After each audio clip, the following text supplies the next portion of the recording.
E olá, meus queridos primatas!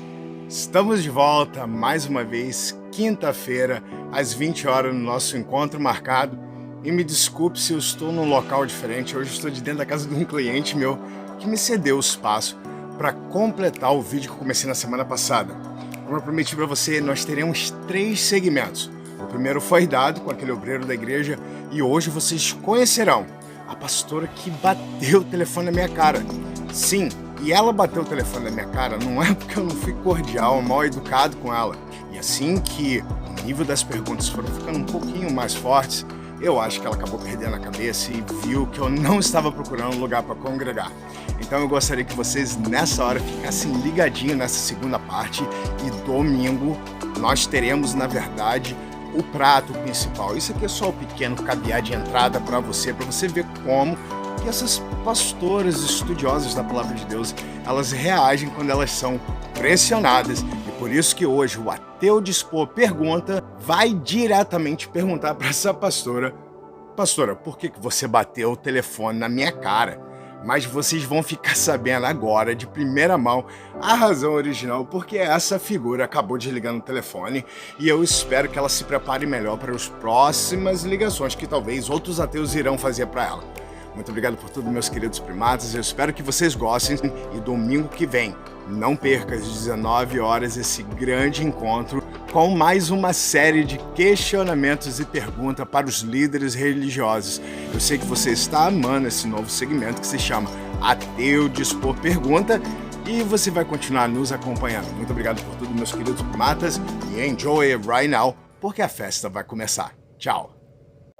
Alô, Alô? boa tarde, tudo bem? Olha, tudo bem. Olha, amanhã tem culto.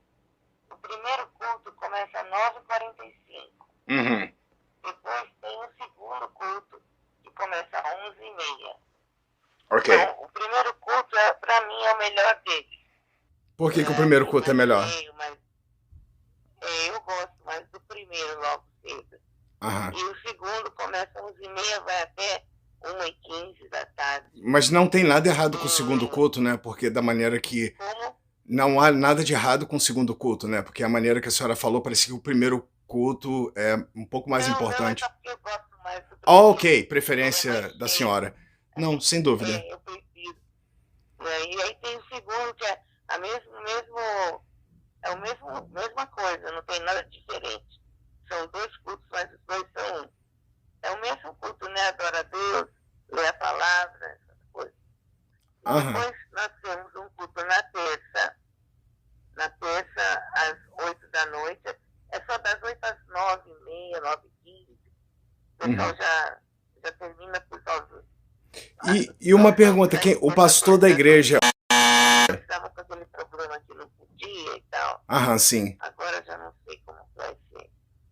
E quinta tem culto da vitória. E sexta, ontem, teve o culto de jovens. O culto de jovens é na sexta-feira. Que legal. Então são 3 cultos na semana, né? Como? São 3 cultos durante a semana? São domingo, terça, quinta e sexta. Uhum. São 4 cultos. Oh, que bacana. Sexta é o pessoal de jovens que vai mais, né? Então, eu posso ir, eu já estive lá, mas só tem juventude, sabe? Ah, bacana. Muito bom, muito bom. Bem legal. E uma pergunta que eu gostaria de fazer para a senhora. Sim, entendi. E aí, Mas então, só para não ficar tomando muito tempo da senhora, eu tenho algumas dúvidas em relação à Bíblia e que eu acho que é muito confuso para mim entender.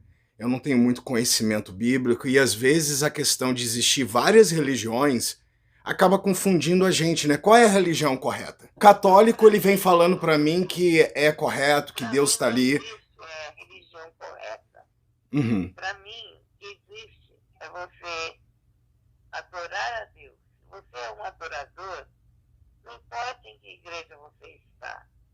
Você pode, porque Jesus não vem buscar placa de igreja.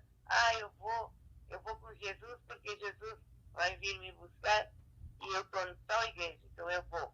Não. de igreja. Então não importa a igreja que você está, a igreja que você é, importa quem você é com Deus. Eu gostei dessa Se ideia da você é senhora. um verdadeiro adorador, é isso que importa. Sim, Você mas a maioria adora a das Deus. pessoas evangélicas, elas acabam dizendo que a religião certa é o cristianismo. Nós temos aí Sim, várias religiões no mundo, como os muçulmanos, nós temos o hinduísmo, nós temos várias religiões que também processam e usam um livro para poder dizer que Deus existe.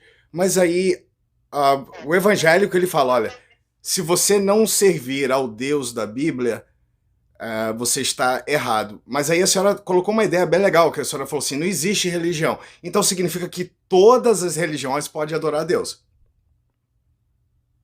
todas as religiões podem adorar a Deus, desde que seja o Deus criador dos céus e da terra. Então, eu não posso estar numa religião hinduísta porque ela adora vários deuses. Existe uma multiplicidade de deuses dentro do hinduísmo. Então, eu não posso ser um adorador de Jesus, porque ele é o único Deus, é Jesus Cristo, Pai e Espírito Santo. Então, eu não posso estar no hinduísmo.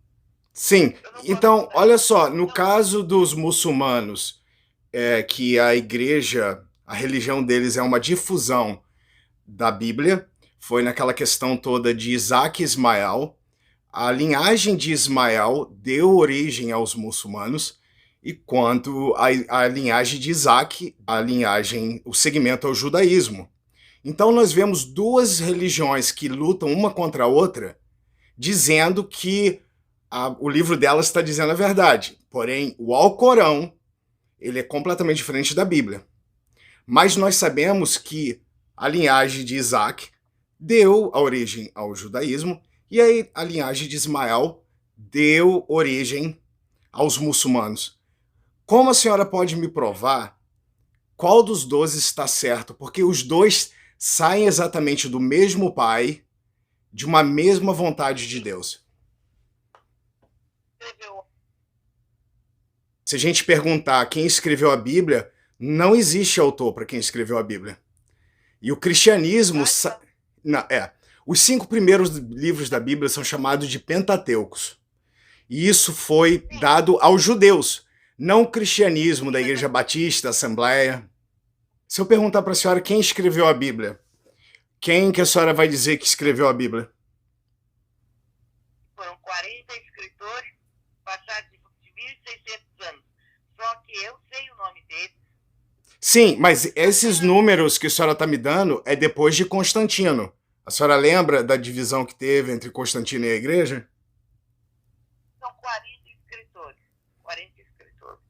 Não, sim. Mas a minha pergunta para a senhora é essa. A senhora sabia que os livros da Bíblia, os 66 livros, foram escolhidos por Constantino? Sim, eu sei disso. Mas isso não vem ao caso. Você perguntou, a sua pergunta para mim foi a respeito das religiões, né? Então eu não quero sair desse ponto. Eu digo para você que na sua individualidade, você com Deus, se você é um ser, uma pessoa que crê em Deus, você vai ter que crer somente num Deus. Sim, eu concordo com a senhora. Mas como nós podemos saber qual Deus é o correto? Por exemplo, a Bíblia não tem originais. São cópias de cópias de cópias.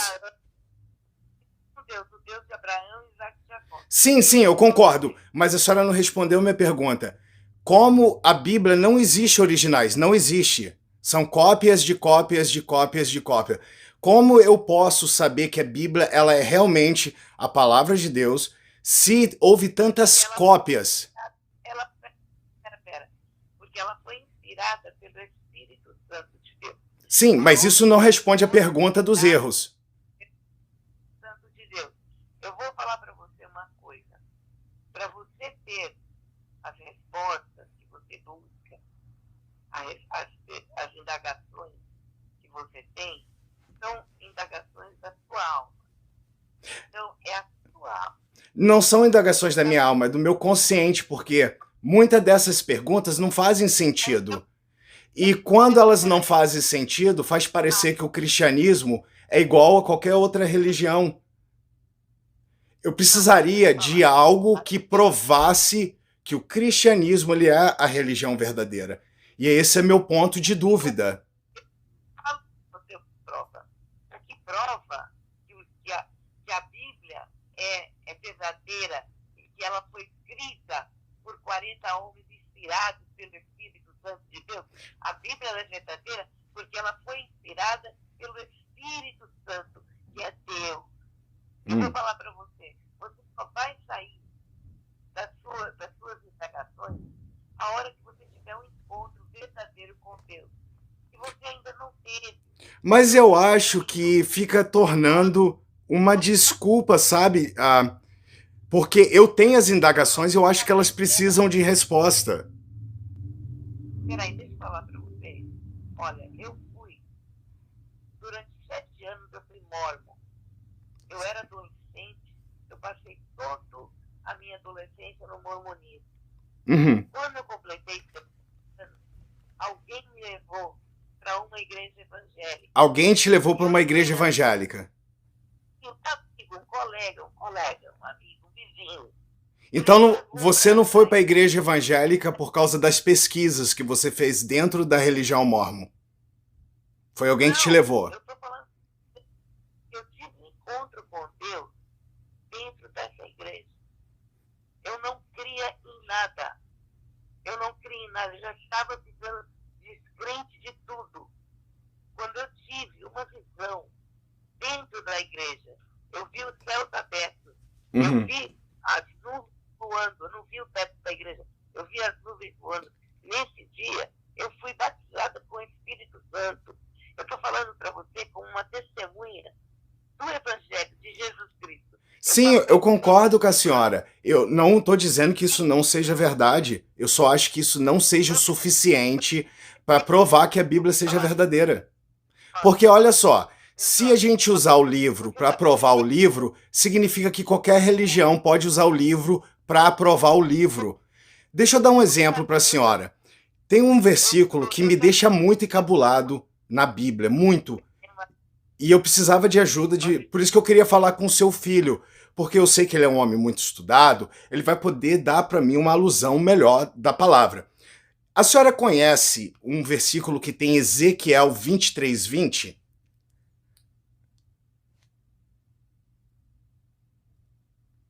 Alô?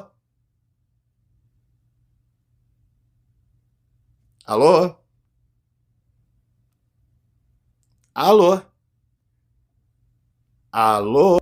Ela não aguentou o tranco e desligou na minha cara. Vocês notaram que eu comecei bem soft. Você não pode chegar com questionamentos super complicados, porque eles vão notar. E ela notou que eu sabia da Bíblia, por isso que ela desligou.